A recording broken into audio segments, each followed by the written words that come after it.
Worldwide, we're looking at approximately 350 million people with diabetes. There's no question that we're in the midst of a diabetes epidemic.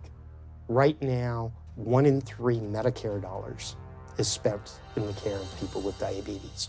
1 in 10 total healthcare dollars is spent on people with diabetes. There's no question that this is a major problem. What in particular is the correlation with the diet and diabetes? I'm not going to get into that. Into diet? No.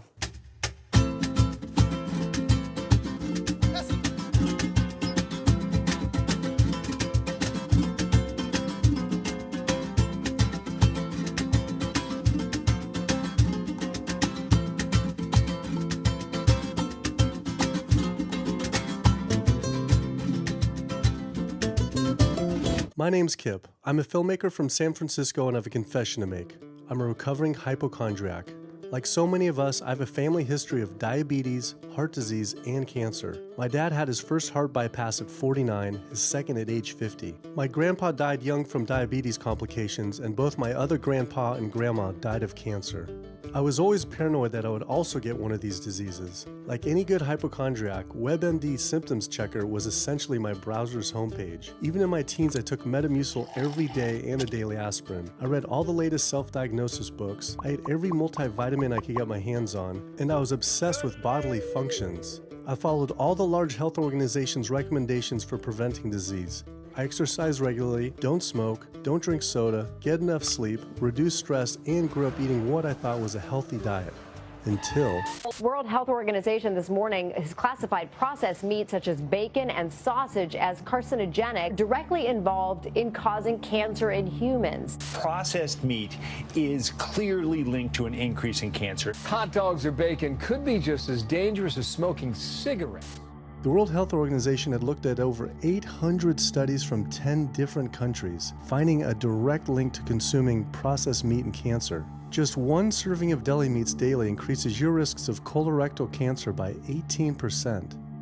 I had no idea that what we ate affected cancer rates, but I never felt like I had eaten a lot of processed meats until I realized that processed meat includes hot dogs, bacon, sausage, salami, ham, pepperoni, cold cuts, and deli slices, basically everything I grew up eating. The World Health Organization classifies processed meat as a Group 1 carcinogen, the same group as cigarettes, asbestos, and plutonium, and classifies red meat as a Group 2 carcinogen. Was this like I had essentially been smoking my entire childhood? If processed meats are labeled the same as cigarettes, how is it even legal for kids to be eating this way? I thought this was new information, but many of these studies had been around for 50 years. I couldn't believe I'd been eating processed meats virtually my entire life and was just now finding out how dangerous they are. Why hadn't I been hearing about it from the American Cancer Society, the largest cancer group in the nation? When I went on their website, I was shocked to see that none of this information was featured on their homepage. But even more shocking, on their Eat Healthy page, they actually encouraged eating Group 1 carcinogenic foods like processed turkey and canned meats. This is after the World Health Organization reviewed over 800 studies definitively linking processed meat to cancer. Thank you for calling your American Cancer Society. My name is Sam. I'm a cancer information specialist. How may I help you today? Hi, I was calling because I was wondering why you all recommend people to eat processed meat on your website, which the World Health Organization has classified as a Group 1 carcinogen, which is in the same class as tobacco smoking, asbestos, and plutonium. This would be like a lung association having a how to roll your own cigarette section on their website. It's kind of the same thing. But let me just place you on a brief hold because He wasn't able to answer my questions and said someone would get back with me. I had always been concerned about cancer because both my grandma and grandpa died of cancer. I wondered if things would have been different had they known the link between diet and this terrible disease. In the US, 1 out of every 4 deaths is from cancer. Oh, sweet. American Cancer Society rep confirmed an interview this week. So we just went in for the interview with the American Cancer Society rep, and the security guard said there's no interview scheduled. So I went into my phone, and it turns out last night, after I told her that the interview is going to be about the correlation between diet and cancer, she said she could no longer do the interview. After repeated emails asking why she was declining my interview to simply talk about diet and cancer, she stopped responding altogether. Why would an American Cancer Society rep not want to talk about this? I was, however, able to connect with a growing movement of doctors who are willing to talk about the link between the standard American diet and disease. And it goes beyond just cancer. I took my old trusty van, Super Blue, once again out on the road. 2/3 of adults are now overweight or obese, and we have an epidemic cascade of debilitating disease that's overcoming the country. There's no way we can sustain the current style of care with the epidemic that we're creating with our diet and lifestyle choices. The diabetes, the arthritis, the heart disease, the dementia, the obesity, the cancers are affecting about 70% of deaths. All the data is that those 70% of deaths and morbidity are largely lifestyle related and preventable. Most kids by age 10 in the US already have fatty streaks in their arteries, the first stage of atherosclerosis leading to heart attacks, strokes. Here in American medicine, we operate from the disease model. We are in the business of treating sick people. We are not in the business of trying to prevent people from becoming sick. When you look at chronic disease risk, all the things that we walk around worrying about, actually dietary choices trump smoking when it comes to those risks. If I could deliver one message to the researchers who are looking for the cause of diabetes and the cause of clogged arteries and the cause of high blood pressure and the cause of obesity, I would tell them the answer's in 3 words. It's the food. It's what Americans are eating. Today, with 2/3 of Americans being overweight, clearly there's a food issue. In the next 25 years, 1 out of every 3 Americans will have diabetes. My name's Michael Abdallah. I'm from Atlanta, Georgia, and unfortunately I was diagnosed about 10 years ago with diabetes, and 8 years ago I had 2 stents put in. I don't know where to go, I don't know what to do, you're just like out of options and you don't know what to do. You're taking medicine, you listen to this doctor, and the cardiologist says take this, and the endocrinologist says take that, then your general practitioner doctor says you don't know what's going on here. And it's a real challenging thing, and it's something that you don't want to get it. You just don't want to get it. Government and media almost exclusively blame lack of exercise and sugary foods as a cause of diabetes. But I wanted to talk with an actual expert on the role of diet and diabetes. I went to speak with premier physician, diabetes expert, and researcher, Dr. Neil Barnard. What role does sugar play in causing diabetes? It drives me crazy.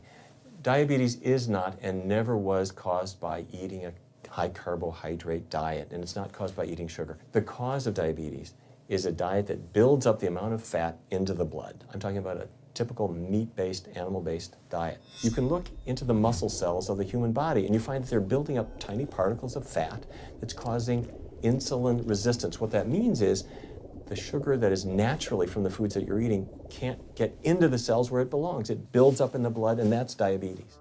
I had never heard that meat was associated with causing diabetes. We had always been told that sugar or obesity caused it. Renowned weight loss bariatric surgeon Dr. Garth Davis, though, agreed. Everyone thinks that you get diabetic because of carbs. They did a huge study in that EPIC study, 500,000 people. Carbs consumption was inversely related with diabetes. In other words, the more carbs someone ate, the less diabetes they had. But meat was strongly correlated. Get that aha moment. The starches, the carbs are good for you. They're not bad for you. This idea that carbs make you fat is utterly ridiculous. Carbs cannot make you fat in and of themselves. We have storage in our muscles and in our liver for carbs called glycogen. So when we eat carbs, we either store it or we burn it. Now, eat fat, that goes straight to your fat. Your body can't turn those carbs into fat unless you're really overdoing the calories. Obesity, it's a death sentence. You're at much higher risk of getting cancer. You're almost certainly going to get diabetes. I mean, no one wants to fat shame, and we all want everybody to be comfortable with our bodies, but this movement to be comfortable with our bodies has made us comfortable with being sick, and that's a huge problem. I go into the hospital and I look around me, people on dialysis, all these sick people, and just about every disease in there is because of what people are eating. Here's the thing. If I eat a sugary cookie, The sugar lures you in like the Trojan horse, but waiting inside that cookie is a huge load of butter or shortening, and that's what fattens you up, and that's the part that leads to the diabetes. It's the fatty foods, not really so much the sugar. It's not that sugar is good for you. There's no nutrients in it. It's excess calories. But when you eat sugar, you don't get inflammation right away. When you eat sugar, you're not getting plaques forming in your vessels. When you're eating sugar, your body's going to store most of it as glycogen or burn it as calories. And so this focus on sugar has taken all the focus off meat, dairy, eggs, pork, turkey, chicken. People need to understand, if their child gets diabetes, you've just taken 19 years off their lifespan. We're talking life and death. I realized there was so much more about diet and disease that I hadn't ever learned. It felt as if this information had been practically withheld. Processed meat causes cancer. Sugar doesn't cause diabetes. I had doubt about the claims these doctors were making, so I did some searching on my own. Harvard researchers looked at 9 prospective studies finding that just one serving of processed meat per day increased risk of developing diabetes by 51%. The link between eating meat and developing diabetes became undeniable. But when I went on the leading diabetes organization's website, the American Diabetes Association, not only did they not have this information front and center, they were featuring recipes for red and processed meat. And on their recipes for healthy living, they had bacon-wrapped shrimp? What the hell? All right, send an email to the American Diabetes Association, see if they'll get back to us. As destructive as diabetes is, it pales in comparison to heart disease. Over 17 million people die every year from cardiovascular disease. It is the leading cause of death around the world. Nearly 1 out of every 3 people will die from this disease. The amount of people who die from cardiovascular disease is the equivalent of 4 jumbo jets crashing every single hour, every single day, every single year. My name is Amy Resnick, and I'm from Swampscott, Massachusetts, a little bit north of Boston. And I recently went to my doctor for asthma because I had a very hard time breathing. And while there, she did some blood work, and one of the tests was C-reactive protein, and on a scale from there was a scale of 1 to 3, 1 being low for cardiac event, 3 being high for cardiac event, and my number was 10.82. What does that mean? That means I am on the road for a heart attack, and she said probably within the next 30 days. 30 days? 30 days, if I'm going the way I was going.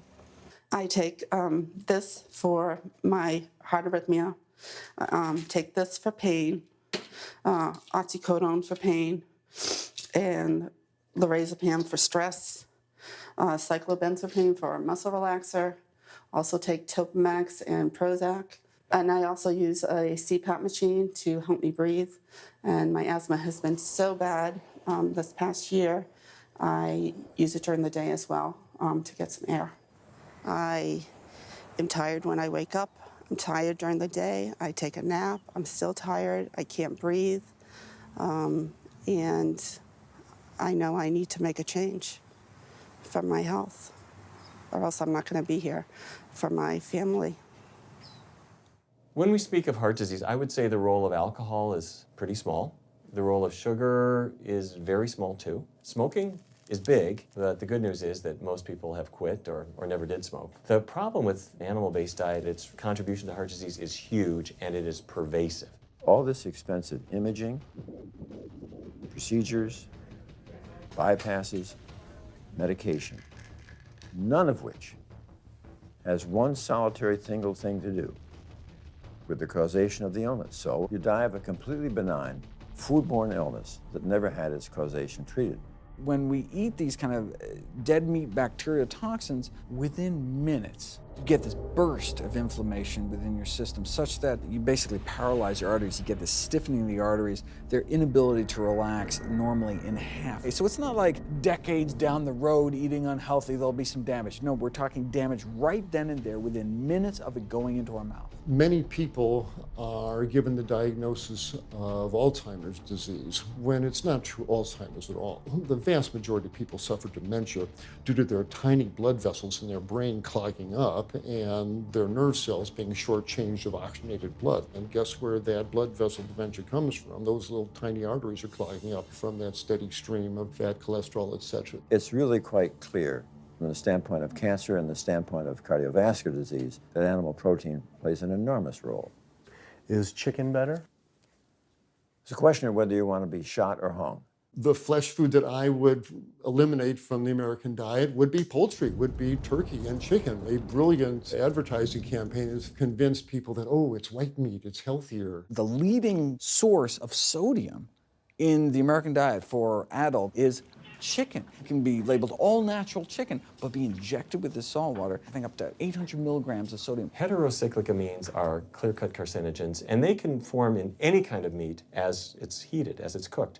But by far the biggest source is chicken. We sent researchers into fast food and family restaurants. Not only were there carcinogens in every single restaurant, but we found them in every single chicken sample that we took. If somebody brings their family in and they're buying a bucket of chicken, nobody tells them that there are carcinogens. If you're selling carcinogens to people, you've got to warn them that they're in there. But the American Cancer Society encourages people to switch from red and processed meat to chicken. Why would the American Cancer Society tell people to switch from eating one carcinogenic food to another when a Harvard University study showed that men with prostate cancer who eat large amounts of chicken increase their risk of the disease progressing 4 times? The #1 dietary source in America of cholesterol is chicken because of the volume of chicken. You know, chicken's become grilled chicken and organic chicken. It's machismo, but it has nearly as much cholesterol per gram as red beef. So just on sheer volume, it's the #1 source. Yeah, eggs being close behind. I'd never really thought about eggs much. I just thought of them as a standard part of a healthy diet. But then I found a study suggesting that eating just 1 egg a day can be as bad as smoking 5 cigarettes per day for life expectancy.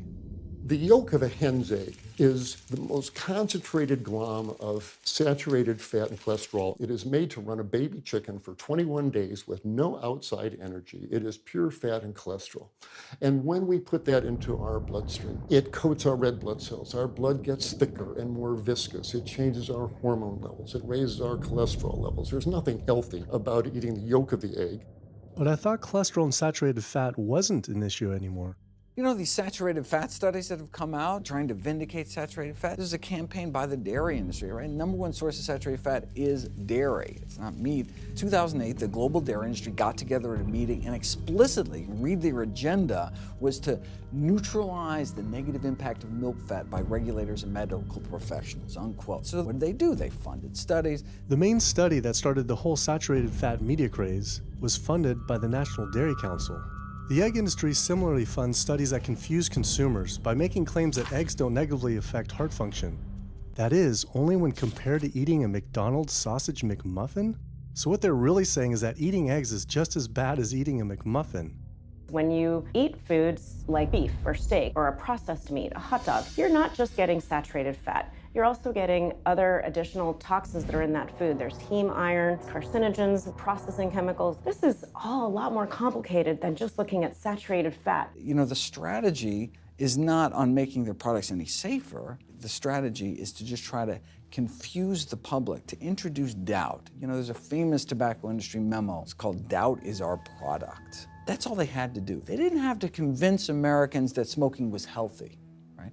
They just had to introduce doubt. Then they would win.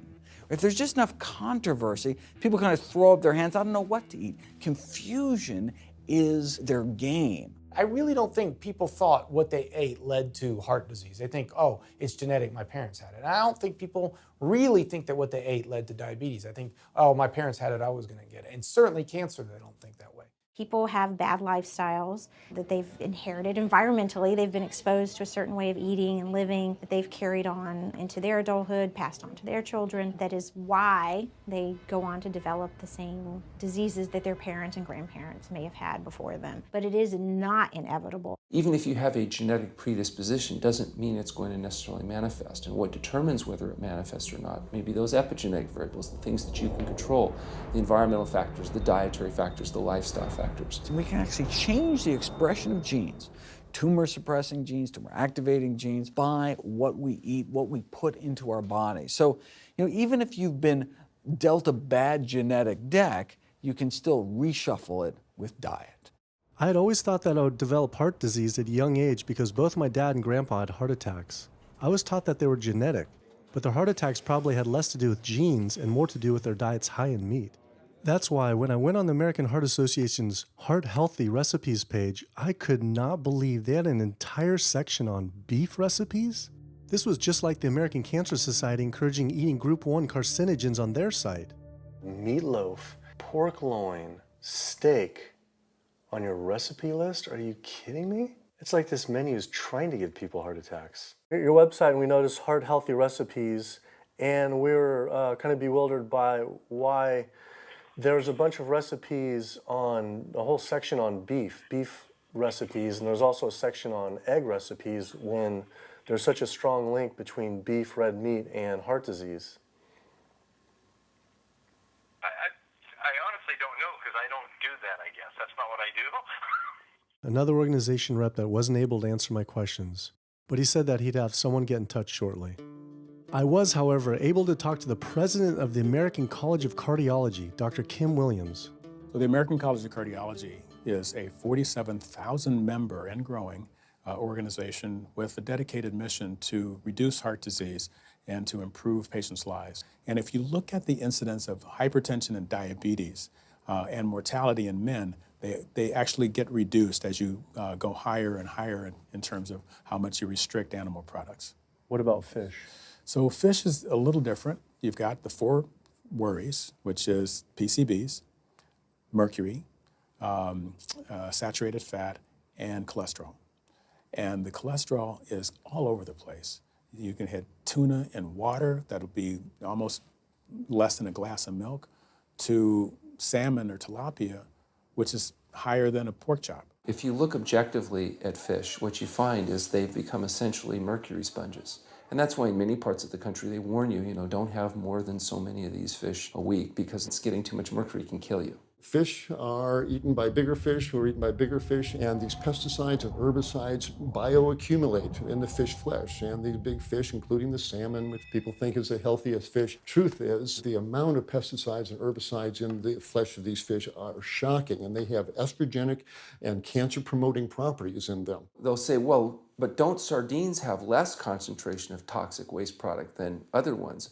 Something being less toxic doesn't make it healthy. It just makes it less toxic. Farmed fish is by no means healthier. All the antibiotics that these animals have to be fed, similar to chickens and turkeys kept in confinement. These fish get infections. They get fungal infections, they get bacterial infections. You've got to feed them antifungals, antibiotics, and these substances accumulate in the fish flesh as well.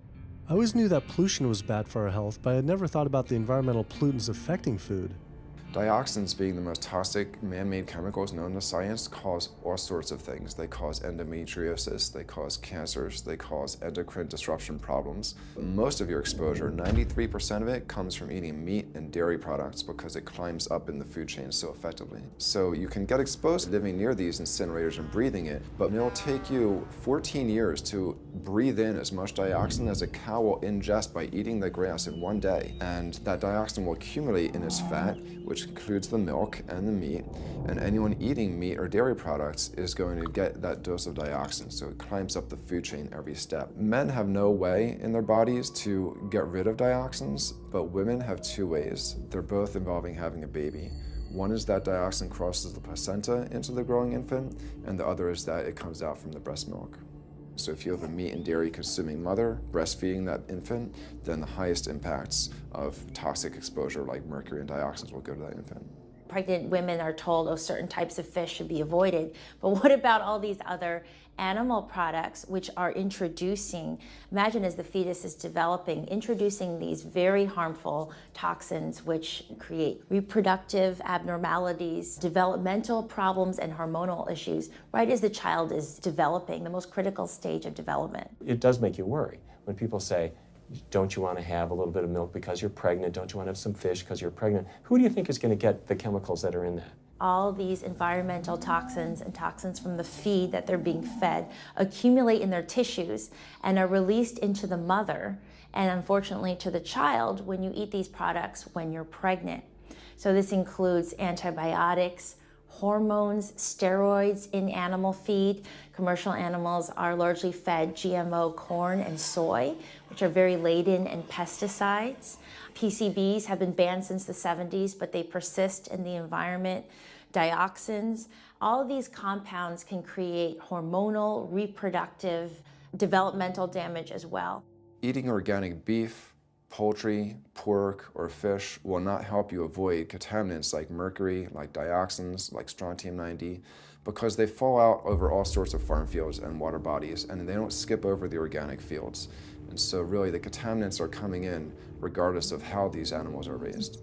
I had always been concerned about the possible health impacts of GMOs, but then found out that most of the world's GMO crops are actually consumed by livestock, with dairy cows consuming the most per animal. This fact, with everything I'd learned about bioaccumulation, made dairy terrifying, especially considering how much cheese I ate in my life. Cheese is an amazing product when you think about it. It's probably one of the single best foods at compromising health that you're going to actually feed to people. Think about it. You've got an animal product, so you've got all the issues of biological concentration. You have a highly processed food product, and not only does it have naturally a lot of saturated fat, but you put a lot of salt into it. There's a strong link between dairy foods and autoimmune diseases, and so that can show itself up as excessive production of mucus and exacerbation of asthma in kids who are prone to that, and even adults. And also there's an association between dairy foods and multiple sclerosis and type 1 diabetes, which is an autoimmune disease, and other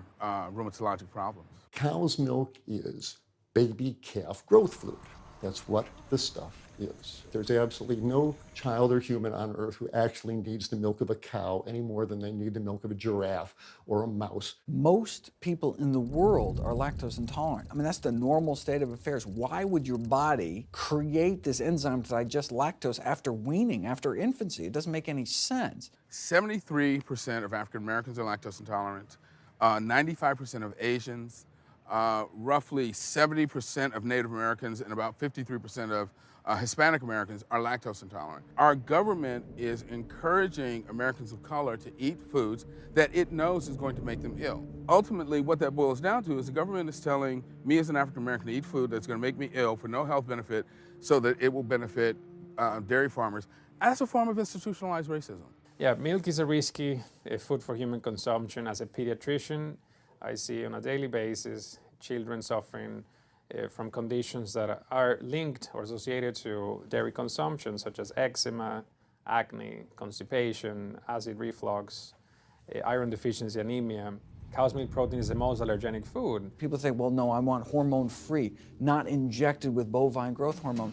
But milk is this hormonal fluid, so it's just packed with sex hormones and natural sex steroid hormones like estrogen, progesterone. In fact, doesn't matter if it's conventional milk, doesn't matter if it's organic milk. Milk without hormones, that's an oxymoron. Organic dairy has just as much saturated fat and cholesterol and galactose and all the things that you don't want as conventional dairy. Dairy products in general have a lot of other products associated with it, not the least of which is pus. I mean, they actually have laws limiting how much pus you can actually have in a milk and still sell it. I believe it's like 750,000 pus cells per cc. Because, I mean, you wouldn't want too much pus and it'd be like pure pus. People might object. In fact, you could think of cheese as kind of coagulated cow pus, if you would. But I was always told that we need milk for strong bones. I'm Jane Chapman, and not too long ago, finally got some x-rays of the hips and back. Severe bilateral osteoarthritis of the hips. And actually, I'm scheduled for 2 hip replacements. That's bone on bone. It's the grinding of the joints. My stability is scary. I hold on to the walls if I'm at home. I've been told to use a walker. I'm only 61. This is not how you're supposed to live when you're this old. I have a really hard time believing that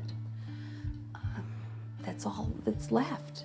Researchers have studied bone development in kids and whether they get stress fractures and that kind of thing. And the kids who drink the most milk have 0 protection. Milk does not build strong bones. Harvard researchers have looked at a large group of older women. Over an 18-year period, the milk drinkers had 0 protection from fractures. So this old notion that somehow milk is going to build strong bones or protect your bones later in life, it's a myth. People that drink milk have higher rates of hip fractures, have more cancer, and live shorter lives. It turns out that countries with the highest dairy consumption also have the highest rates of osteoporosis, so clearly drinking more milk doesn't protect your bones. Doing more research, I found that dairy was linked to many different types of cancer as well. Just like many of us, I thought that the majority of cancer was due to genes, but only 5 to 10% of cancer is actually genetic.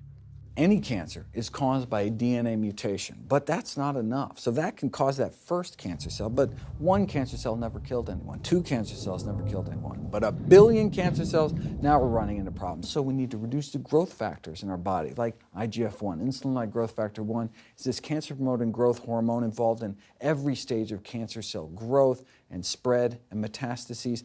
Any animal protein boosts the level of IGF-1. Dairy products increases your risk for various forms of cancer, especially those related to your hormones. So breast cancer, prostate cancer, ovarian cancer. So this is not a product, even in its most pure state, you want to be consuming because it does come with risk. I found out that dairy can increase a man's chance of getting prostate cancer by 34%. And for women who've had breast cancer, just 1 serving of whole dairy a day can increase their chance of dying from the disease 49%, and dying from anything 64%. Why weren't breast cancer sites like Susan G. Komen warning everyone about this? For calling Susan G. Komen, this is Jocelyn. How may I help you? Okay, so we're wondering why you don't have a huge warning about the dangers of consuming dairy on your website when there's a direct link to breast cancer. There was a study published in the Journal of the National Cancer Institute that found out women consuming dairy who has had breast cancer increases their risk of dying of breast cancer 49%. I was wondering why it's not on your website. We cannot answer these types of questions. Once again, another health organization rep saying someone else would have to answer my question. Rather than risk being stood up again, I went straight to the local Susan G. Komen chapter to see if they would answer my questions.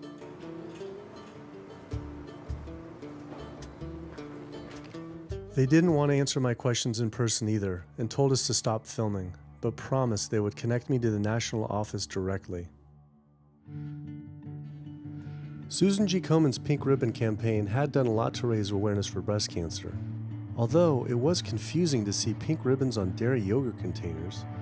Breast cancer can be prevented with a healthy diet and lifestyle, but we're not. We're talking about pink ribbons and putting all the money into research for the cure. I, for one, know that I would want my daughter, my mother, me, I want to focus on not getting to that point, and that's where I would like to see more energy and effort put.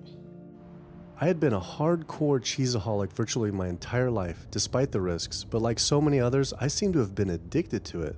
It turns out that the casein protein, that's the main protein in dairy products, and particularly in cheese, it breaks apart in the human digestion to create what are called casomorphins, casein-derived morphine-like compounds that go to the brain, and they attach to the very same receptor that heroin attaches to. Don't get me wrong, they're not as strong as that, but they are strong enough to make you come back again and again and again, despite the fact that you're gaining weight, you're more unhealthy than you've ever been, but that cheese just calls out to people. Casomorphin may play a role in SIDS, and sudden infant death syndrome, may play a role in autism. This is one of the reasons why we don't want infants drinking milk from cows. Human breast milk has 2.7 grams of casein per liter, compared to 26 grams per liter for cow's milk. That's practically 10 times more. No wonder it's so addictive. This talk about addiction made me think about all the drugs animals are fed. I went to the headquarters of the Center for Food and Safety, the nation's leading FDA government watchdog group, to see how concerned we need to be about drugs in our food. So that we know of, there are at least 450 different drugs that are administered to animals, either alone or in combination. These drugs are given to animals for a variety of reasons, very, very few of which are actually beneficial to consumer health. We've got drug companies that work real hard to make sure they can sell lots of drugs to people raising cows, pigs, and chickens. The pharmaceutical industry sells 80% of all the antibiotics that it makes in the United States to animal agriculture. Antibiotic residues are found in meat, other antimicrobials are found in meat, there has been ractopamine found in meat, there's been hormones found in meat. So right there you're talking about 4 different drugs. It could be, in the same piece of meat. The pharmaceutical company is supposed to show the safety of animal drugs. They're not really testing to see what the impacts of these drugs are on humans. They're really looking to see what the impacts of these drugs are on animals. When we try to get information on some of the health studies and the environmental studies, from federal agencies, we get back page after page of blacked out information because the company claimed confidential business information. Consumers have no idea what is in the products that they consume. So how sick something makes me and how bad it pollutes the environment is a secret for a company. In the animal agriculture industry, as in the tobacco industry, these companies really have a vested interest in making sure that the public doesn't have information about their effects and what risks are really posed to consuming them. You have this system where animals are living in their own waste. They're living next to animals that are sick or even dead, and they're stuck in cages with these animals. The bacteria tends to spread, so that the pathogens that are being created in these filthy conditions are breeding resistance to antibiotics, and the public are becoming exposed to those. We already have people dying from salmonella and other things that you eat. We're having about 3,000 people die every year in the United States. That's more than the number of people that were killed in 9/11 in the Twin Towers in New York. If we had some terrorist organization killing 3,000 people a year, we would be all over it. The antibiotic-resistant bacteria deaths that we have, on top of that, you get 20,000 people dying a year. That's 7 9/11s every year. Can you imagine if that many people were being killed by some terrorist group in the United States every year? We would find them. You know, the World Health Organization has said we're nearing a post-antibiotic era in medicine. You'll be at risk in minor surgeries to have a fatal infection. You'll be at risk going to the dentist if you have a tooth extracted. Or it'll be like Civil War medicine. You get an infection in your leg and you cut your leg off. So you have this very dangerous situation. By crowding these animals in, they become a perfect engine for generating a new flu virus that can come out into the community. If you lived near a swine spray field, not even the CAFO, but the waste disposal field, you were 3 times more likely to have a MRSA infection. You can't see how it impacts the average person's life in Duplin County, North Carolina, and not be a little upset about it. From an environmental standpoint, from a community standpoint, from all other aspects, North Carolina, we're in a state of emergency. We've already had bouts of swine flu, or H1N1 as they prefer to refer to it. That particular swine flu incident was originated on a farm here in North Carolina. There's approximately the same number of hogs in North Carolina as there are people. Between 8 to 10 times the amount of feces is produced by a hog, an adult hog, as compared to an adult human. 10 million pigs in North Carolina produce the waste equal to 100 million humans. This is the equivalent of the entire U.S. eastern seaboard flushing their toilets into North Carolina, but there is no waste treatment. The pigs' waste falls through slats in the floors of the sheds they are forced to live in. It is then pumped into giant waste pits, which leach into rivers and streams, and is pumped out unfiltered onto fields, further polluting the environment and neighboring health. When you go back and you look at where these hog facilities are located, there's a disproportionate number of them that are located near communities of color, low-income communities. It is definitely a human rights issue. My sister, she have asthma, and you know, her brother, he have asthma. He's 3, and we don't know what she might have. I have asthma, I have sinus, I have sarcoidosis, that's the bacteria, and I have a pacemaker, which is 6 sinus syndrome. But you know, mostly everybody in this neighborhood got asthma or either cancer. My neighbor there died from cancer probably just last year. My nephew down the street, he's got cancer. He's in terminal cancer, stage 4. Not a smoker, not a drinker. And it's not in his lungs. It's in his lymph nodes. But see, if you live here and saw the way they do, you wouldn't eat no pork. Well, I don't eat bacon because I know where it comes from. When they die, they go into a box and they decompose because they swell from the heat. A truck come and pick them up, take them to the processing plant in Rose Hill, ground them up into feed, and feed it back to the hogs. If I come out this door, if he's spraying there, it's gonna come in my face. It hit you right in the face. It smells like something that you have never smelled before. It smells worse than a dead body. It's the family graveyard. I have my grandmother out there, my sisters, my brothers. When we go to the funeral, he used to spray. During the funeral? During the funeral, yes. During the funeral. Yeah, he spray. And when the people come, everybody be closing their nose up, saying how it stink. They can want to have a cookout on Sunday, he'll spray. Do you think he does it on purpose? I think so, because he just sprays Sunday. He always sprays Sunday. And in most of these area, hog houses and turkey house is in the black area or the Hispanic area.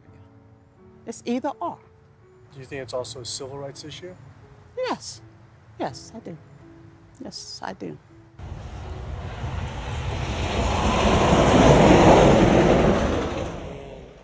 There have been times in the past that I have gotten ready on the Sunday, gotten ready to go to church and come out, and the smell was so strong that I had to go back and regroup because it got in my clothes and I just couldn't go to church smelling like hogs, you know. I just couldn't do it. So I don't think the government cares.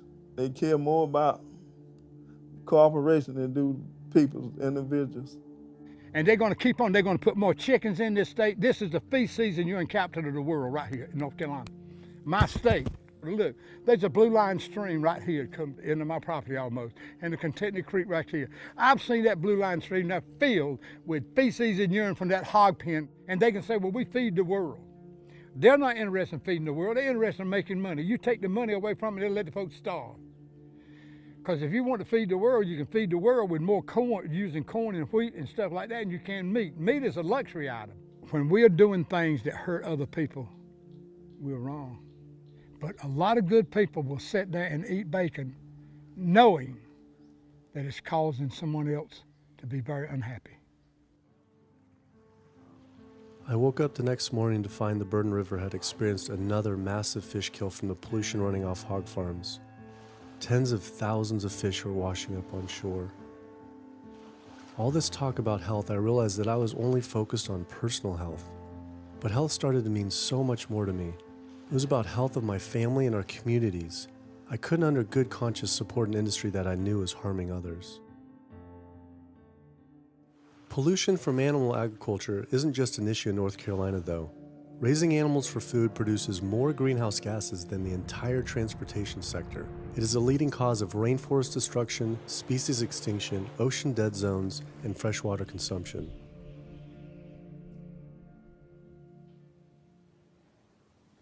American Diabetes Association actually finally got back, and they agreed to an interview. Preparing for the American Diabetes Association interview, I took a look at their diabetes diet and meal plan recommendations, and they were loaded with foods associated with causing diabetes. How could they expect people not to get diabetes if this was the food they were recommending? And then, I saw multiple peer-reviewed studies published on the National Institute of Health website showing that a low-fat, plant-based diet was more than twice as powerful at controlling and even reversing diabetes than the ADA recommended diet that included meat and dairy. Well, the mission of the American Diabetes Association is to identify a prevention and a cure for diabetes. But in the meantime, to improve the lives of all people who are affected by diabetes. And what's the best way to prevent this? For type 2 diabetes, it's unclear. We can't prevent type 2 diabetes in everybody. When we're doing the research, we came across a lot of studies that said that you actually could potentially cure or reverse diabetes with a purely plant-based diet. I don't believe there's sufficient evidence to demonstrate that. How does it compare to the ADA diet that you recommend? We don't recommend a specific diet. We recommend healthy eating. The one that's on the website. We recommend healthy eating. Do you have a whole list of exact day-to-day, the meal plan, the whole meal plan? All they are selections of foods to consider. We do not have a diabetes diet. But with that selections, that you consider that plan compared to a plant-based plan? No one's done that study. We found actually some studies, that a 74-week study found that low-fat vegan diet versus the ADA plan in type 2 I diabetes. think we're done here. I'm not gonna get into an argument about. Oh no, I was just wondering the studies of if this is true or if it shows that. Any diet works. Any diet works if people follow it.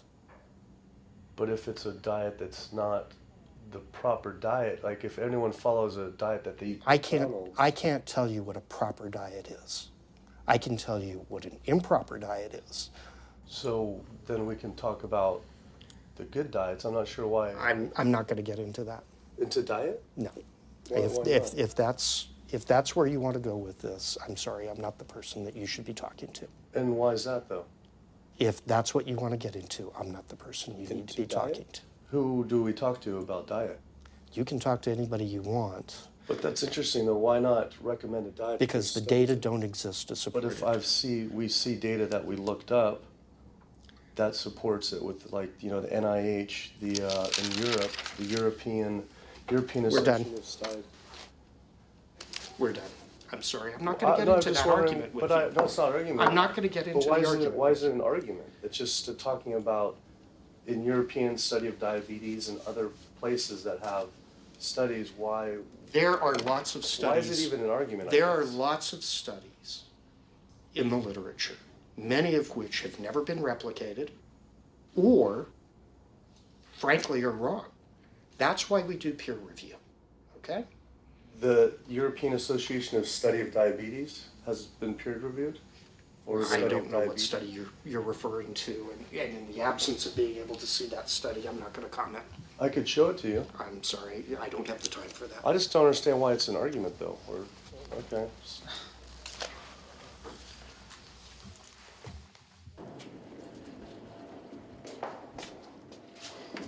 That was interesting.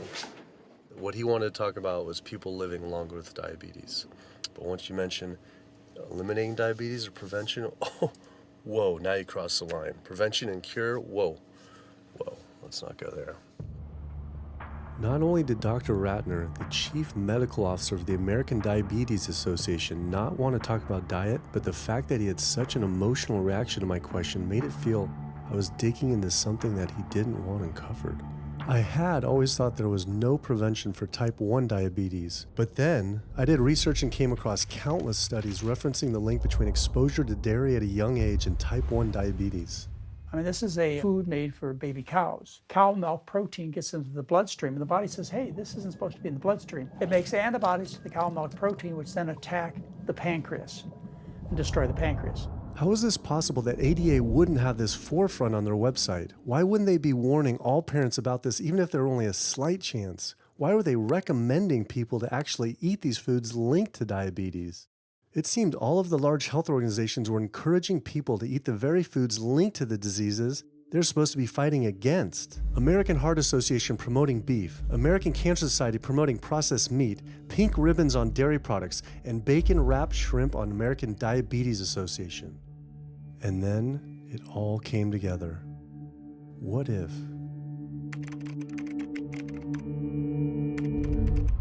And there it was. The American Diabetes Association was taking money from Dannon, one of the world's largest dairy yogurt producers, Kraft Foods, makers of Velveeta processed cheese, Oscar Mayer processed meats, Lunchables processed kids meals, and Bumblebee Foods, makers of processed canned meats. American Cancer Society was taking money from Tyson, one of the world's largest meat producers, and Yum Brand, owner of Pizza Hut, KFC, and Taco Bell. Susan G. Komen was supposed to be fighting breast cancer, was corporate partnering with KFC, Dietz Watson Processed Meats, and Yoplait Yogurt. And the American Heart Association was probably the most disturbing of all, taking hundreds of thousands of dollars from the beef industry, poultry, and dairy producers, and millions from fast food and processed food manufacturers. Every single one of these organizations was taking money from meat and dairy companies that are associated with the causes of these diseases. This would be like the American Lung Association taking money from the tobacco industry. I was sick of not getting answers, so I went to the headquarters of these organizations myself. We have to speak to someone in person. There's millions of people dying from the foods that they're recommending people to eat. I wanted to find out why Susan G. Komen had accepted $35 million from Yoplait when their products can increase a woman's chance of dying from breast cancer 49%. And ask American Cancer Society if taking money from KFC and Tyson was the reason they promote eating meat. but every one of these organizations declined to be interviewed.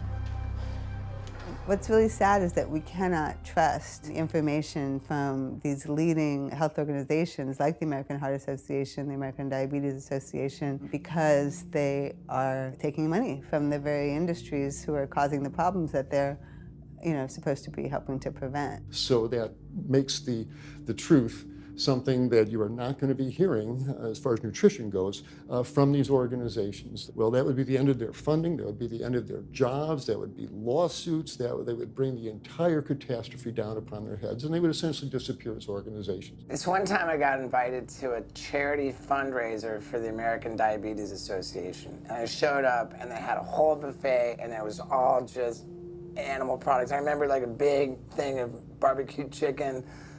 And I was like, I stormed out. I said, like, serving chicken at a diabetes event is like serving alcohol at an AA meeting. It just doesn't make sense. We had scheduled to film an interview with a prominent surgeon, but before we could get inside the building, the hospital's media relations manager stopped us. Actually, I understand that Dr. said that you could film here today, but unfortunately that's not going to be able to happen. I know that he advocates for patients changing their diets, but the hospital makes money off these surgeries, and the reality is he does too. So we can't do anything that's going to negatively impact the hospital, so unfortunately you're not going to be able to film here today. I was sickened by how open she was about the hospital being more interested in profits than people's health. But it wasn't just this hospital or these organizations. Even the US government is involved too. Every 5 years, the U.S. Department of Agriculture creates dietary guidelines for Americans. The committee who writes these guidelines has been made up of individuals who have received money from McDonald's, the National Dairy Council, the American Meat Institute, the National Dairy Board, the National Livestock and Meat Board, the American Egg Board, Dannon, candy and sugar companies, Coca-Cola, and Anheuser, just to name a few, which means we are getting our dietary recommendations from the very industries that are killing us. And when the USDA, makes a pyramid or a power plate every 5 years for the American public, they're going to guarantee that on that plate are going to be foods which, when consumed, will result in millions of Americans perishing. The USDA, which is supposed to be protecting us, has two missions. It's supposed to protect us, and it's supposed to protect the producer. And guess what? When those two come head to head, they usually choose the producer. In internal documents uncovered by Dr. Greger, the USDA admitted that eggs cannot legally be called nutritious, low-fat, part of a balanced diet, low-calorie, healthful, healthy, can't say it's good for you, or even safe. Yet they still promote these products to the American people through federal checkoff programs. If you ask somebody if they've heard of the checkoff program, the odds are they haven't, although daily they are seeing the messaging that these programs produce. So checkoff programs are responsible for the messages that we see on TV, on the internet, on bus billboards and magazines that say things like, milk, it does a body good, or milk life, beef, it's what's for dinner, pork, be inspired, the incredible edible egg. The dairy checkoff program gave $12 million to Domino's to just market cheese-heavy products. And this is the USDA, this is the government. If you've seen those ads for the Pizza Hut pizza, the stuffed crust, or a pound of cheese, those are all government advertising schemes for the industry. How can we put more cheese on beef? How can we put more milk in a coffee? Things like that to just drive consumption of these just unbelievably unhealthful products. So McDonald's, for instance, has 6 people staffed full-time, according to records we found, whose salaries are paid for by this government program, but funded by the producers who are regulated by it. And these 6 people sit there at McDonald's headquarters and just come up with ideas. Triple cheese decker McCheese muffin stuffed bacon cheese slider? With extra cheese?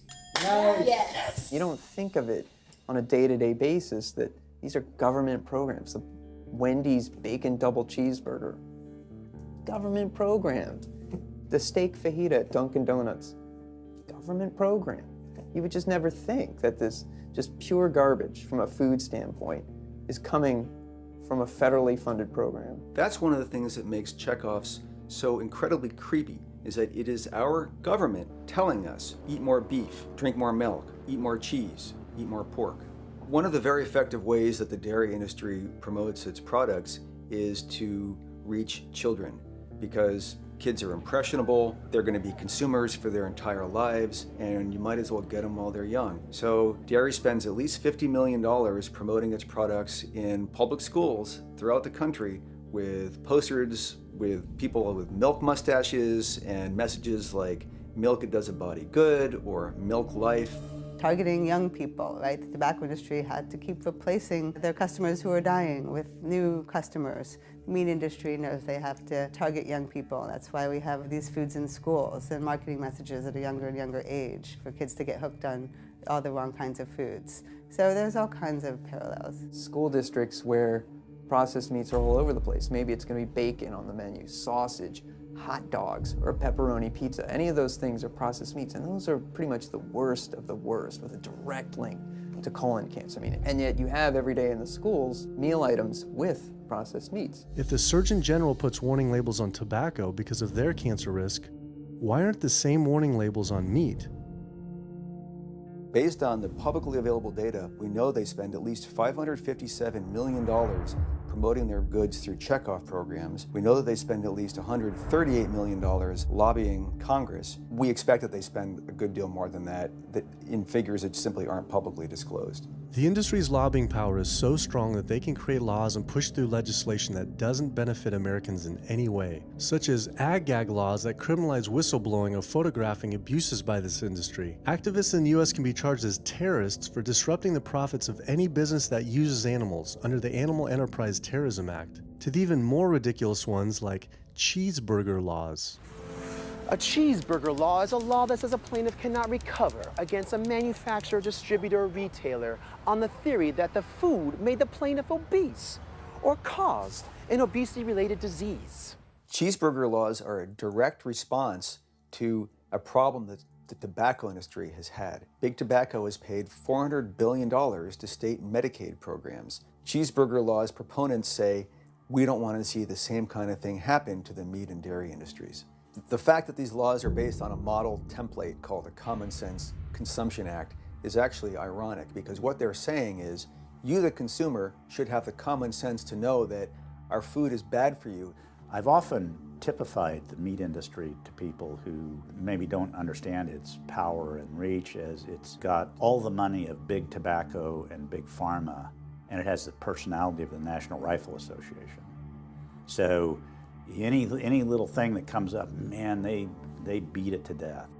Robert Martin wasn't exaggerating. When the profits of the egg industry were threatened by egg alternative company Hampton Creek Foods, extremely disturbing emails were uncovered by Ryan Shapiro and Jeffrey Light. We uncovered documents demonstrating the American Egg Board considers Hampton Creek, quote, a crisis and major threat to the future of the American egg industry.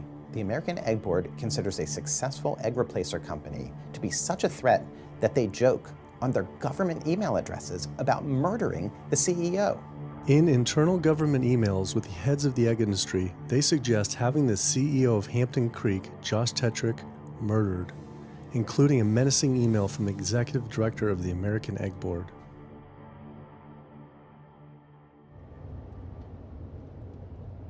The meat producers don't have to pay for the heart disease or the environmental destruction or any of the other externalities, as economists call them, that their products cause. You know, then there's the whole pharmaceutical aspect of it, and the fact that there's a very strong pharmaceutical industry and lobby that has a huge stake in preserving the status quo. And these chronic diseases, these are the cash cows of the pharmaceutical industry. You have a $5 billion stent industry. Do they ever want to see that go away? We've got a $35 billion statin drug industry. Do they ever want to see that go away? I'm talking about the pharmaceutical industry effectively controls what doctors are told. Most research isn't put into prevention, it's put into the medication that we might use for that particular disease. I'm on 2 different high blood pressure medicines, 6 asthma type medicines, even after 4 years of shots. And then another medicine to help take care of side effects from some of those medicines. I'm on high-level antidepressants, a couple of different pain meds for my back and hips. I'm taking about 16 drugs, not counting the insulin in the morning. I take insulin in the morning, insulin at night, 32 to 34 units of insulin. Lantus to be exact. Some of these meds are for diabetes. This is for peeing. I have to use this for my prostate, and then I have to use this for the heart, and I have to use this for blood pressure. And it's just on and on and on and on. The doctors are telling me this is what I've got to do for my whole life, and it's frustrating, and it's very stressful, and I don't know how long my liver is going to last taking all this stuff. Under conventional medical treatment, whether it be for autoimmune disease or even conditions like high blood pressure or diabetes, you're told that you have to take drugs, and not just for a week or a month or a year. You're told you have to take drugs forever. You're guaranteed that if you follow your doctor's advice, you'll be sick forever. You'll never get well. That's the guarantee. Because the strategies are all about manipulating the symptoms, not dealing with the underlying cause. You come in with that diagnosis, you get a bunch of pills that have nothing to do with the disease causation, or you get these procedures that have nothing to do with disease causation. It's a deception to say this pill will help you unclog your arteries, this one will save you from a stroke. No, it doesn't. The people who take the statins, etc., they still get their heart attacks, they still get their strokes. This does not reverse disease. This does not make plaques smaller. This is a fraud of massive proportions. In the US, treating chronic disease such as heart disease, cancer, and diabetes is a $1.5 trillion industry. That's the GDP equivalent of the 10th richest country in the world. I went back and dug deeper into the health organization's funding, and there it was again. These organizations were accepting millions of dollars from pharmaceutical companies that are making billions of dollars from the very same diseases these health groups are supposedly trying to end.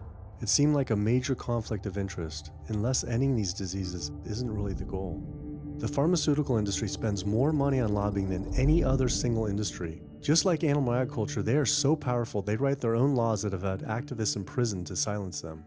Government's in bed with anyone that gives them the most money, which is the pharmaceutical industry, which is the animal ag industries. Like, they are pumping the government full of money and resources, and in return the government's giving them what they want: subsidies, imprisoning activists that go against them. And I think it's quite telling that these industries are working so hard and spending so much money to criminalize people for simply taking a picture, for simply recording what's going on inside of these facilities and making it known to the public. They're behind walls, they're underground, they're in these secret facilities that no one knows about. But if they did, they would be shocked and outraged. And I think people would not want to think that their pharmaceuticals, that their food are coming from these places. And that's why I think the ag laws are what they are, is because they are trying to silence people into not speaking out and not showing the truth.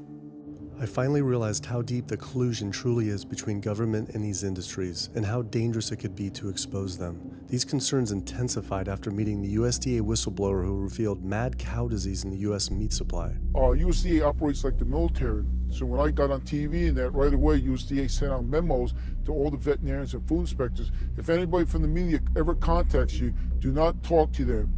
Refer them to Washington, D.C., and we will talk to them. So right away, shut up everybody.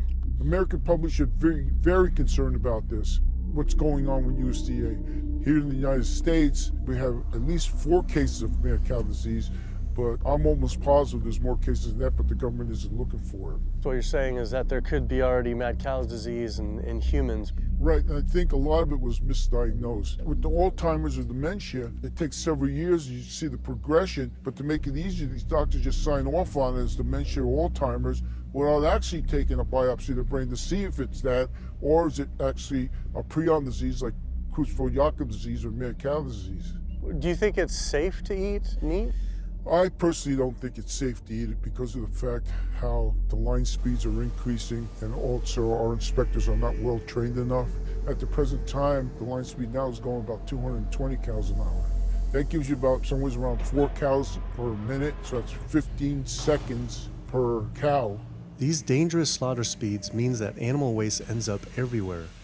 Testing shows 88% of pork chops are contaminated with fecal bacteria, 90% of ground beef, and 95% of chicken breast sample contain animal waste bacteria.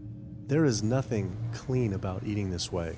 But it just isn't waste, it's also pus-filled infections. You can see there's a bump or some kind of abscess underneath the hide. Most of the time when the hide's pulled off, Either that will open up the abscess and the pus will come out, or if it's deep-seated, when the inspectors are doing their work or the company employees, they might stick their knife into an abscess and it explodes all over the place. I had heard enough. I was utterly disgusted by the corruption, the greed, the disease, and the abuse I was learning about. The very animals we were killing us and the planet.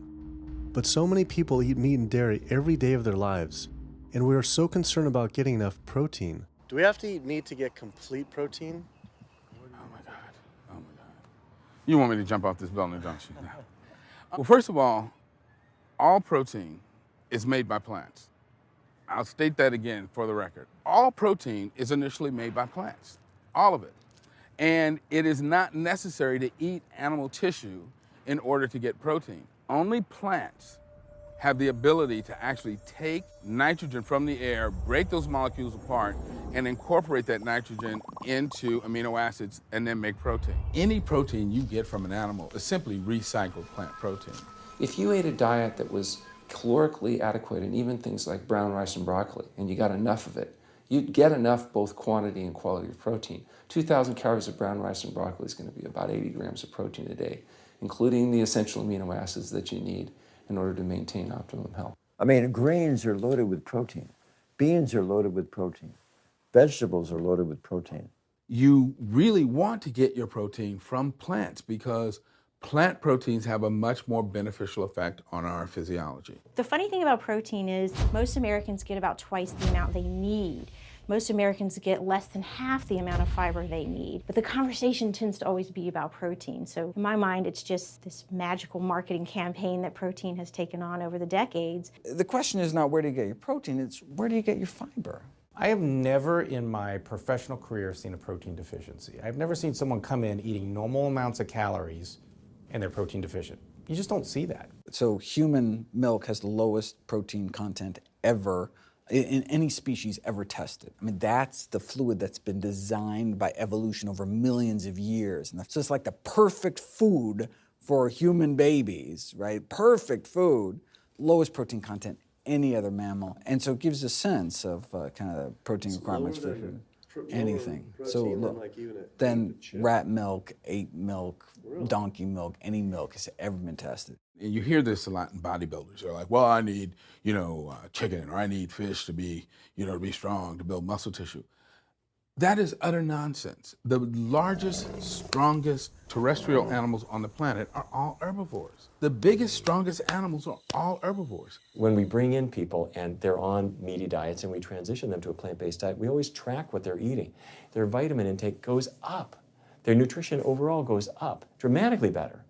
And these same people might worry in advance, will I get the nutrition that I need on a plant-based diet? The fact is, you're not getting the nutrition you need on a meat-based diet, and you're going to get dramatically better nutrition on a plant-based diet. For an average-sized guy like myself, I need about 56 grams of protein a day. That's optimum. Probably I really need 30 to 40 grams a day. Diets that are really high in these protein create diabetes, create heart disease, create cancer, create the diseases that I'm treating on a daily basis. But this is the opposite of what all the high-protein diet fads say. The food you eat determines the bacteria that live in your gut. Well, you eat animal flesh every day. You are summoning up bacteria that eat carnitine. And those bacteria will turn that carnitine into a molecule called trimethylamine. Your liver then turns that into trimethylamine oxide. That's a molecule from hell. That molecule drives cholesterol into the artery walls. And the people who are consuming this flesh-based diet are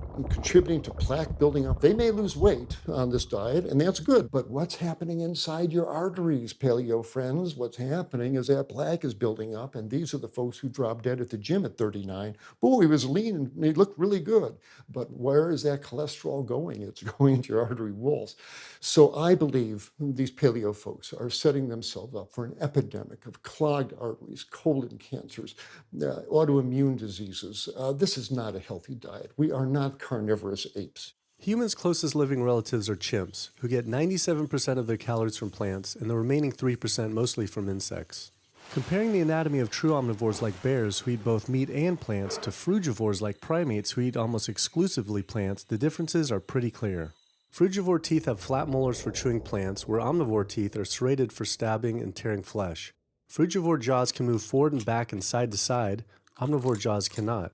Omnivores have much stronger stomach acid for digesting meat compared to less acidic stomach acid of frugivores. The intestines of frugivores is 9 times their body length compared to 3 times for omnivores. This is because meat will putrefy in the gut unless it is moved through quickly. If humans were indeed true omnivores, we would need to change our physiology and appearance quite a lot. But we fit every requirement of a frugivore. We may behave like omnivores, but anatomically, we're frugivores. Human beings, unlike bears and raccoons, and to some extent dogs, don't have that mixed anatomy and physiology that you see in the true omnivores, and thus we are not true omnivores. In humans, the canines have become really small and rounded and actually function like accessory incisors. They're utterly useless for ripping and tearing anything other than an envelope. So the idea that the mere presence of the canine somehow means that we're supposed to eat meat is silly. He was right. I always thought my canines were for meat, but what kind of animal could I actually kill and eat raw with these tiny teeth? The thought alone was disgusting. I mean, everybody loves a smoothie made with fruit and even some vegetables, but if you think about putting a fish or a piece of beef in a blender and grinding it up, the thought is absolutely repulsive. All these diseases I had learned about were from eating a diet our body wasn't designed for. What would happen if we started eating a diet our body actually was designed for? The data is crystal clear that you can stop and reverse heart disease with plant-based diets.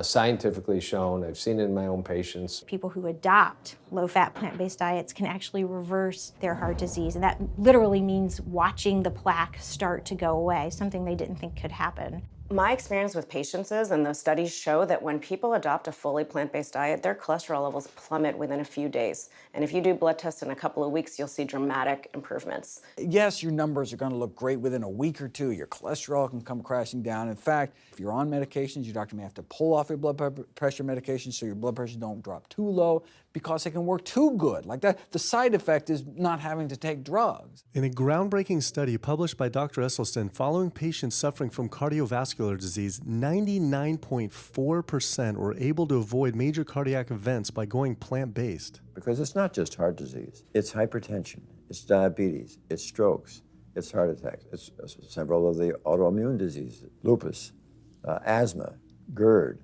osteoporosis. I mean, there's a multitude of diseases, even rheumatoid arthritis. It can be so dramatic. When you see these poor souls with just absolutely crippled with rheumatoid arthritis go plant-based, then they come off their medication. I wanted to follow up with Jane Chapman, who had been suffering from severe osteoarthritis, and I could not believe what I saw after only a few weeks of fasting and changing her diet. So it's so amazing. See, like this only a few weeks later. I know. From going from the walker, needing wheelchair assistance at the airport, to strolling down the street, enjoying the fresh air, the sunshine. 2 weeks. It's all it took, 2 weeks to get off all the meds and start to feel the inflammation just kind of drain out of the body, where the movement was much easier.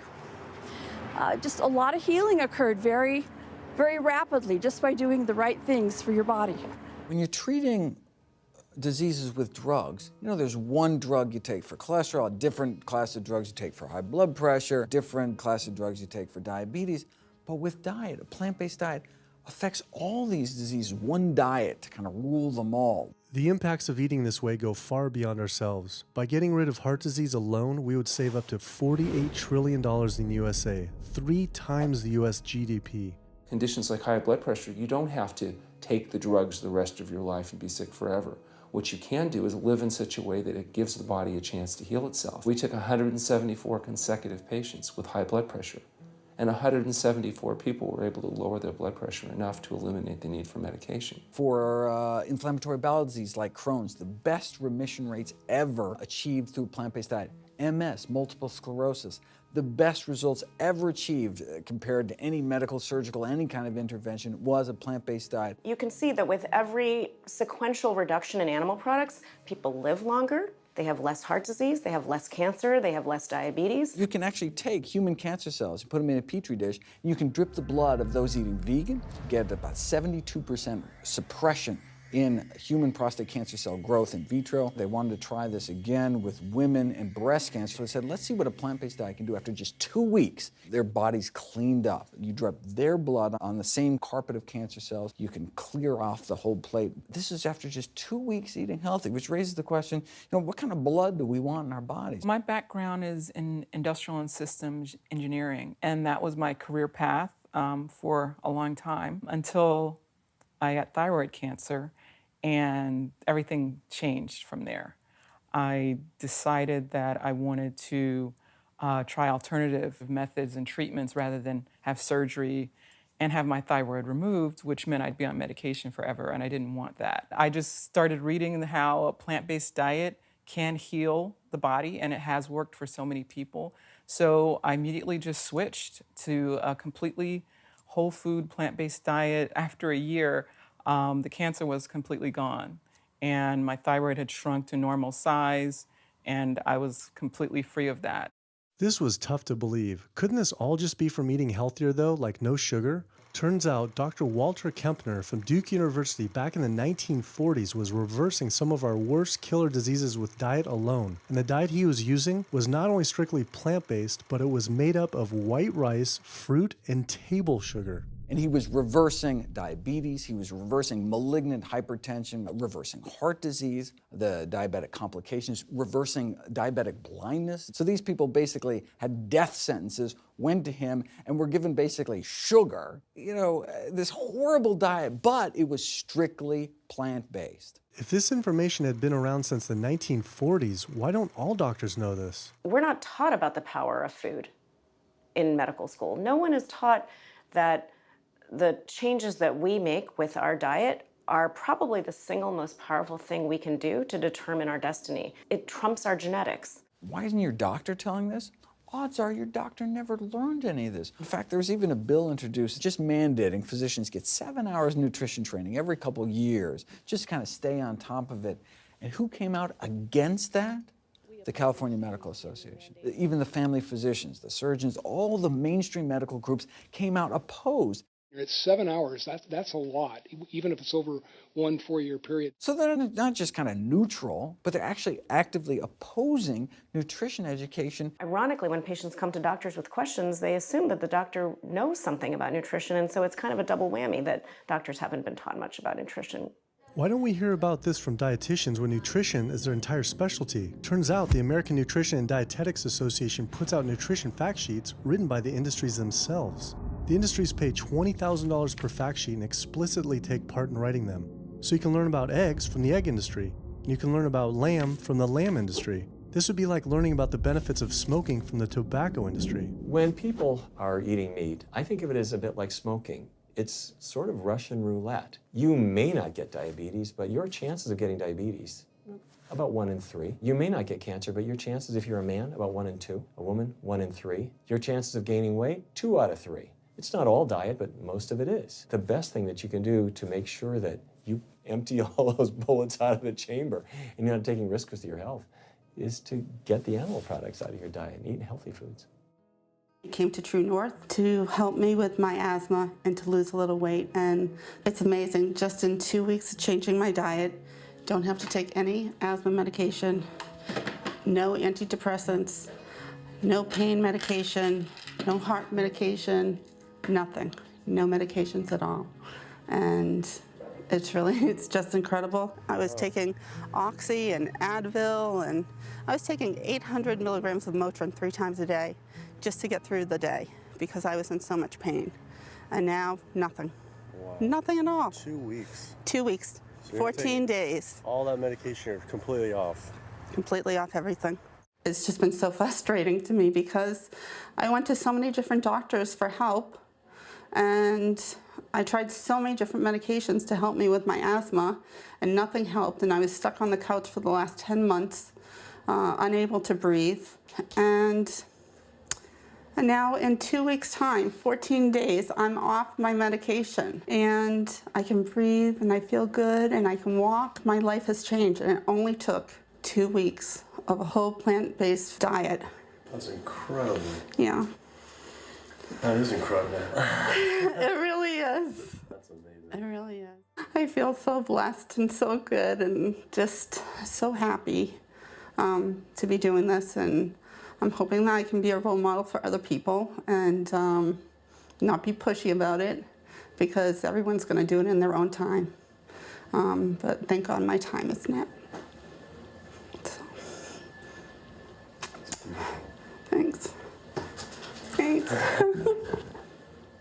As powerful as Amy's story was, I knew for some, eating 100% plant-based would still seem extreme. I think there's this sense that everything's okay in moderation, right?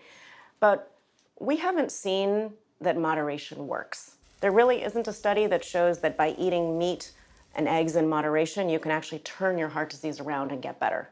But I know people who've given up meat and they felt sick.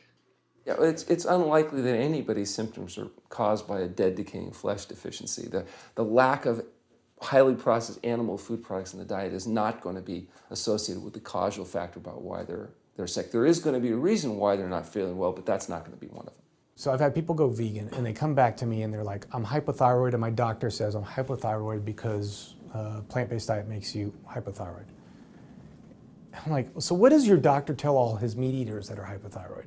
Boy, what's an animal flesh or dairy that you can't get in plant-based?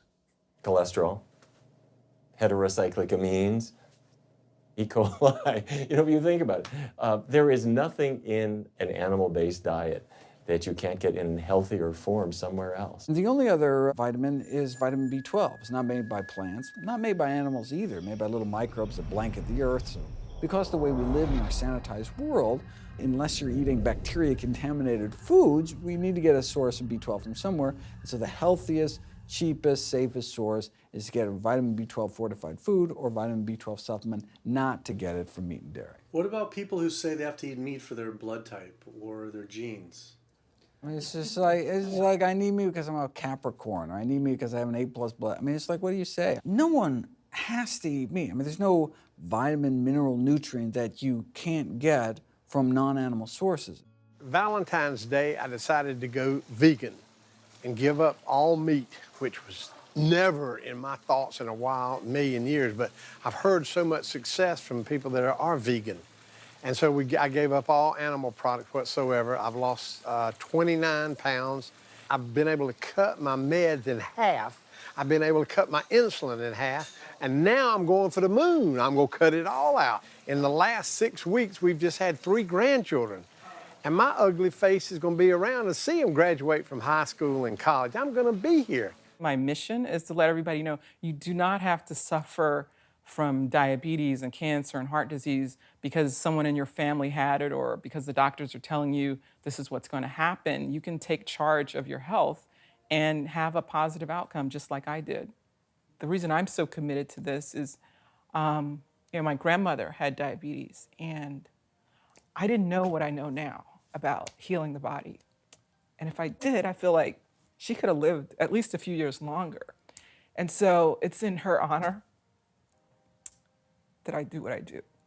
Because I could save someone else's grandmother, aunt, uncle, father from that, So I'm excited about getting the message out there. There's a common belief that eating plant-based is expensive. Not at all. It can be done in a very inexpensive way where you buy foods that are in season and you shop in the bulk bins, and that saves a lot of money. You can eliminate a lot of your expenses on your grocery bill by not buying meat and dairy because those things are expensive. Our meal plan for a family of 4 is $25 per person in the family. 2064 is your total. 2064, whoa. That's for an entire week of food. Really? An exploding movement of elite athletes are utilizing vegan diets to heal injuries, speed recovery times, and enhance their performance. Before I was vegan, I was only bench pressing 315 like 5 times. Then after going vegan, I was doing 400, 425, 465. And I was like, oh my God, this is amazing. I'm vegan and I'm bench pressing 465 pounds. This is ridiculous. And as soon as I went vegan, tendonitis started disappearing. My strength in my right arm started coming back. High blood pressure was going down. You can't be strong and be dying on the inside. That's not strong. That's weak. That's really weak because yeah, you look big and strong on the outside. Yeah, big man. No, but your heart's crying for help on the inside. You're dying. I'm a professional parkour athlete, a two-time world freerunning champion, and more recently I got into Ninja Warrior, where I'm captain of Team Europe as we won USA versus the world. For something like Ninja Warrior and parkour specifically, you really need to have a good strength to body weight ratio. So I was carrying mass that I really didn't need. And when I went vegan, I lost 15, 20 pounds. I was more agile, I was more efficient, more stamina in my body. Just that extra bit of pop that I didn't have before, it just gave me that extra strength. So this is a very vibrant way to live. It can enhance you as an athlete. For me, 100% better athlete than I was before. It unlocked a whole new chapter of my training. The science is there, the health is there, the athletes are there proving that you don't need to eat dead animals to be strong, to be healthy. I started working out when I was 47 years old. All the muscles you see, I gained as vegan. I gained 15 pounds of muscles on my body, eating all plant-based vegan foods. All the aches and pains in my body, it just went away. Because I'm not ingesting so many inflaming foods, the acidic foods that animal products are. Gorillas, rhinos, and elephants, they all get their muscles and strength from eating plants. That's what I do. I travel all around the world for my surfing, and I've always been able to eat vegan. I feel like if you want something, you can make it happen. I just don't make any excuses. I would never not be vegan now that I know all the benefits and now that I know how it feels to be vegan. Every aspect of my life has been improved by adopting this lifestyle. I feel better, I perform better athletically, I sleep better, my energy with my kids is better, my focus at work is better, everything is better. My skin cleared up, kept myself trim for 9 years now doing this. All I can tell you is that I felt and I continue to feel better than I ever felt before. My friend Jason Lester and I were the first people to do this challenge called Epic 5, which entailed doing 5 Ironmans on 5 Hawaiian islands in under a week. An Ironman is a 2.4-mile swim followed by a 112-mile bike and then running a marathon, 26.2 miles after that. So we did 5 of those in a row on 5 different islands in a little under a week. Yeah. You almost die? Yeah. Where'd Did you you get die? So I guess the famous question, where did you get your protein in there? From plants. Like so many people, I was looking for excuses not to change my diet. But once I finally did, I felt liberated. Within days, I could feel the blood running through my veins with a new vitality. Within weeks, I felt a transformation throughout my entire body and mind. Not only could I survive on a purely plant-based vegan diet, I could thrive. I felt amazing. I competed in my first marathon in 6 years, training half the amount and beat my personal record by 23 minutes. Less than a month later, I did my first full Ironman.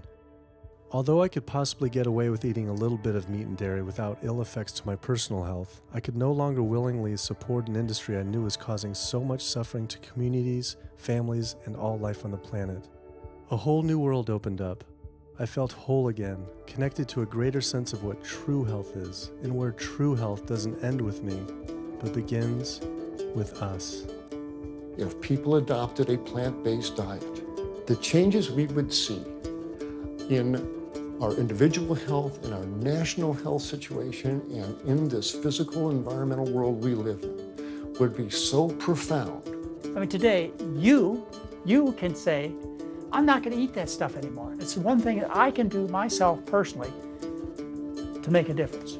It will give you a greater sense of well-being and happiness when you know that, one, you're not destroying your health every time you sit down to eat, you're not promoting cruelty, and you're not damaging the earth. I don't want my gains to be at the detriment of the planet of other things. And yet, I'm not weaker, I'm stronger. That's the beauty of it. When you're altruistic, when you make choices for the greater good of others, it comes around, benefits me as well. It benefits us all. Studies show that we can not only survive, but we can thrive. I just feel this is a great way to live, not harming other beings when we can be healthy and happier. I love it. It's a great life. I never thought that I could feel this good at this age, and I just want everybody to feel this way. I feel like a 20-year-old. I'm almost 50. Nothing tastes as good as healthy feels, basically. And so the choices that we make every single day, day in and day out, around our food, has the capacity to bring us true health and optimal wellness, not just individually, but collectively, as a species and for our planet. We're not going to live forever, but while we are alive, we can live well. And for me as a doctor, that's what I want to see. Where there's a will, there is a way. I believe that.